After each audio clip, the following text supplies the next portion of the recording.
ایک آدمی خواب دیکھ رہا ہے کہ کہیں بھیڑ میں وہ پھنسا ہوا ہے، لوگ اسے مار رہے ہیں، ٹھیک ہے، یعنی اس کے اوپر ظلم و ستم ہو رہا ہے۔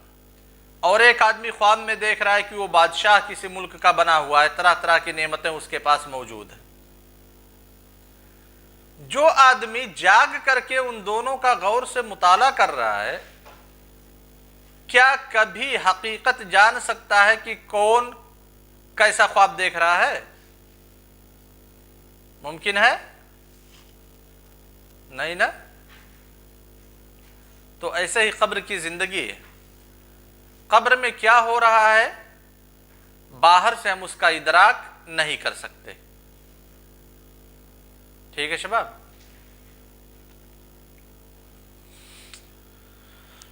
یوم آخرت کے تعلق سے جو سب سے اہم چیز ہے، جس کا اللہ کے رسول صلی اللہ علیہ وسلم کے زمانے سے لے کر کے نوح علیہ السلام کے زمانے تک کفار نے انکار کیا، وہ ہے بعث بعد الموت کا۔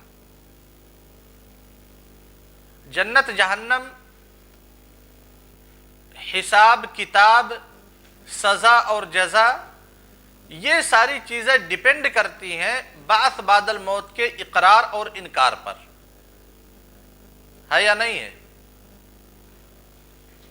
ہم جنت اور جہنم کے، جنت کی نعمتوں کا تذکرہ، جہنم کے عذاب کا بیان کرتے ہیں لوگوں کے سامنے۔ ارے جنت اور جہنم کا کوئی شخص اس وقت اس کی نعمتوں یا عذاب کے بارے میں سوچے گا جب اسے یقین ہوگا کہ ہاں مرنے کے بعد وہ دوبارہ پیدا کیا جائے گا، دوبارہ اٹھایا جائے گا۔ جب اسے یہی یقین نہیں ہوگا کہ مرنے کے بعد دوبارہ وہ زندہ ہوگا تو اس کے لیے جنت اور جہنم کیا معنی رکھتی ہے؟ جنت اور جہنم پہ وہ یقین کرے گا؟